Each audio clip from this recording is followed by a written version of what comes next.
Bueno, y este es el último problema del curso, que es el problema 35, que nos habla de un diagrama, nos pide que contestemos una serie de preguntas a partir del diagrama que nos dan de dos líquidos volátiles conocidos como baño.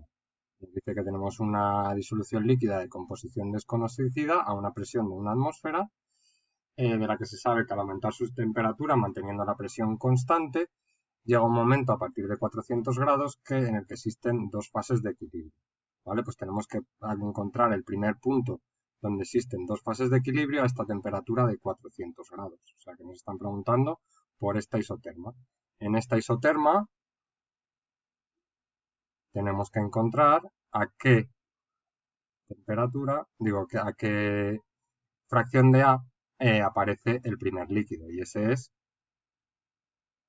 este punto. ¿De acuerdo? Si yo tengo una composición X de A 0,75, cuando llega a 400 grados estará en equilibrio el líquido con su primer vapor, ¿vale? Si me piden cuál es la composición de dicha disolución líquida, puedo ver que es X de A 0,75, y si me piden la composición del primer vapor, me voy a la línea de vapor y mido aquí. Con lo cual, X de A que hierve, que empieza a hervir a 400 Kelvin, será igual a 0,75 y estará en equilibrio con un vapor con una composición de A igual a 0,5. ¿Vale? Ahora vamos a ver la cuestión B. Nos dice a la presión de vapor de los componentes puros no nos pide, y la composición de las fases líquida y de vapor si se disminuye la presión a 0,85 atmósferas manteniendo la temperatura de 400 Kelvin. Si nosotros mantenemos la temperatura a 400 Kelvin, lo que estamos diciendo es que la presión de vapor tanto de A como de B no va a cambiar, va a ser constante. ¿De acuerdo? Y tenemos que calcularla para poder calcular cuál es las composiciones de la fase líquida y de la fase de vapor. ¿Vale? Vamos a ver a la temperatura de 400 grados, antes de cambiar, vamos a intentar calcular la presión de vapor de A y la presión de vapor de B, que asumimos que son forman una disolución ideal, con lo cual a T400 y P igual a una atmósfera, se tiene que cumplir que la presión parcial de A tiene que ser igual a la ley de Raoult, presión de vapor de A multiplicado por la fracción molar de A, y tiene que ser igual, según la ley de Dalton, a la presión total multiplicado por la fracción en la fase gaseosa de A. También PdB tiene que cumplir que sea igual a la presión de vapor de B multiplicado por la fracción de B, y tiene que ser igual a la presión total multiplicado por I de B. ¿De acuerdo? Si yo ahora aquí le doy datos para la presión total de una atmósfera, conozco cuánto vale la fracción molar de A en la fase gaseosa y en la fase líquida, con lo cual puedo despejar de aquí la presión de vapor de A. P de A va a ser igual a P total, ¿vale? Como estamos a una atmósfera, multiplicado por la I de A, ¿de acuerdo? En este caso, la I de A habíamos sacado del problema anterior, que era 0,5, partido por la X de A, que era 0,75. Y esto nos da igual a una presión de vapor de a 400 Kelvin igual a 0,67 atmósferas. Si hacemos lo mismo para P de B,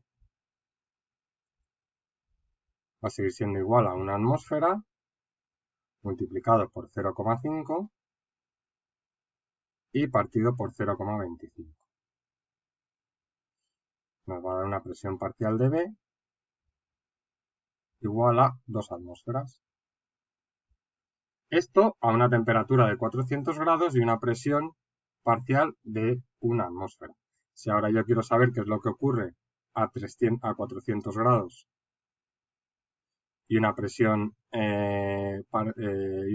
exterior de 0,85 atmósferas, simplemente sustituyo en las mismas expresiones, ¿de acuerdo? Se sigue cumpliendo, voy a poner aquí en color rojo, que como siguen siendo disoluciones ideales, que la presión de A tiene que ser igual, la presión parcial de A la presión de vapor de A puro, multiplicado por la fracción molar, y tiene que ser igual a la presión total multiplicado por la fracción molar en la fase gaseosa de ese componente A. ¿Vale? Si yo desarrollo esto, la presión de vapor es 0,67 atmósferas de A multiplicado por X de A, en este caso lo desconozco,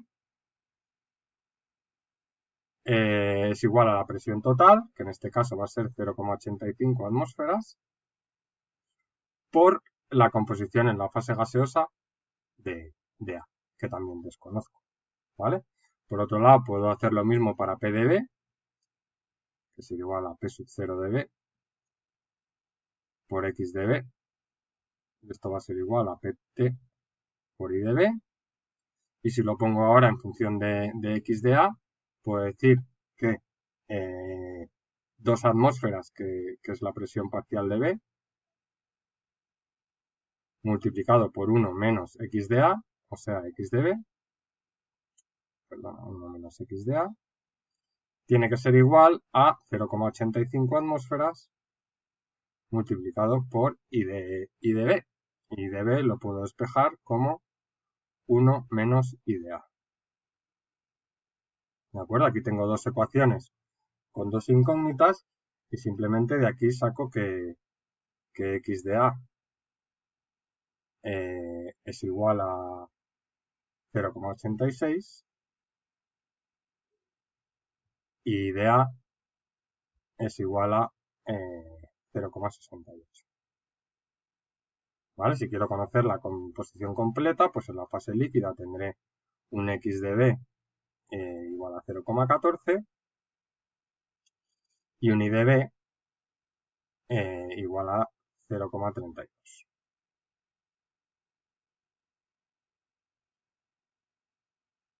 ¿Vale? Con lo cual ya conocemos la presión de vapor de los componentes puros y las composiciones de la fase líquida y de la fase gaseosa, todo ello a 400 grados, ¿vale? Como nos decía el problema original. Ahora el apartado C nos dice la temperatura de ebullición de cada componente a esta nueva presión de 0,85 atmósferas, ¿vale? Aquí tenemos que fijarnos que nos están dando las entalpías de vaporización y nosotros sabemos que están relacionadas las presiones con las entalpías mediante la ecuación de Clausius-Clapeyron, que es a ver, voy a ponerlo en negro. Logaritmo neperiano de P1 partido por P2 va a ser igual a menos delta de H partido por R por 1 partido por T sub 1 menos 1 partido por T sub 2.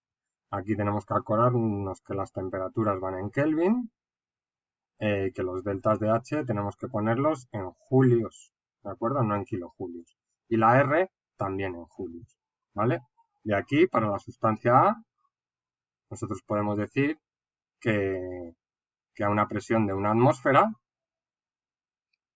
presión exterior de una atmósfera, la temperatura de ebullición la medimos en el gráfico, nos sale 425 Kelvin, y queremos saber a qué temperatura ebullirá cuando la presión sea igual a 0 P sub 2, 0,85 atmósferas.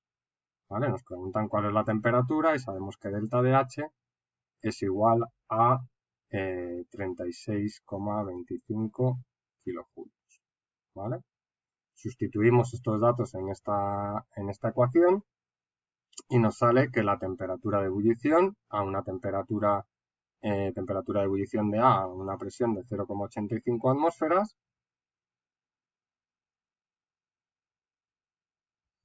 va a ser igual a 418,3 Kelvin, ¿vale? Y para la sustancia B, también a una presión sub 1 era una atmósfera. A esta presión, la temperatura de ebullición se puede medir en el gráfico, es 350 Kelvin. Queremos saber a qué temperatura ebullirá cuando la presión exterior sea 0,85 atmósferas. Y delta de H en este caso es igual a 30,75 kilojulios, ¿vale?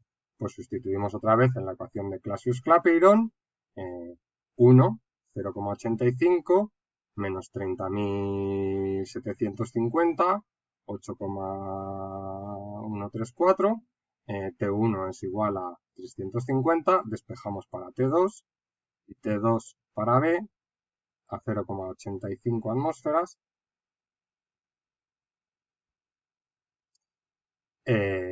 sale igual a, que lo he calculado aquí,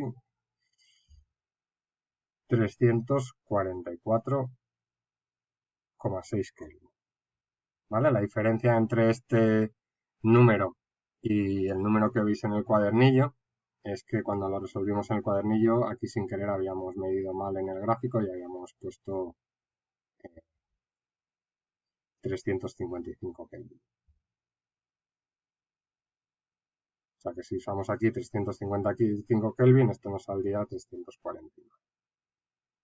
¿Vale? Pero midiendo bien en el gráfico, la temperatura T sub 1 es 350 para el componente B puro a una atmósfera, con lo cual si utilizamos ese dato y la delta de H de 30,75 nos sale pues que ha bajado aproximadamente 5 grados.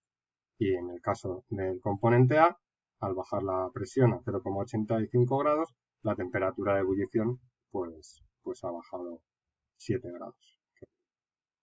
¿De acuerdo? Y con esto pues concluimos los problemas de este curso y nada, ya sabéis, cualquier duda, todavía tenemos tiempo para consultarlas antes de realizar el examen.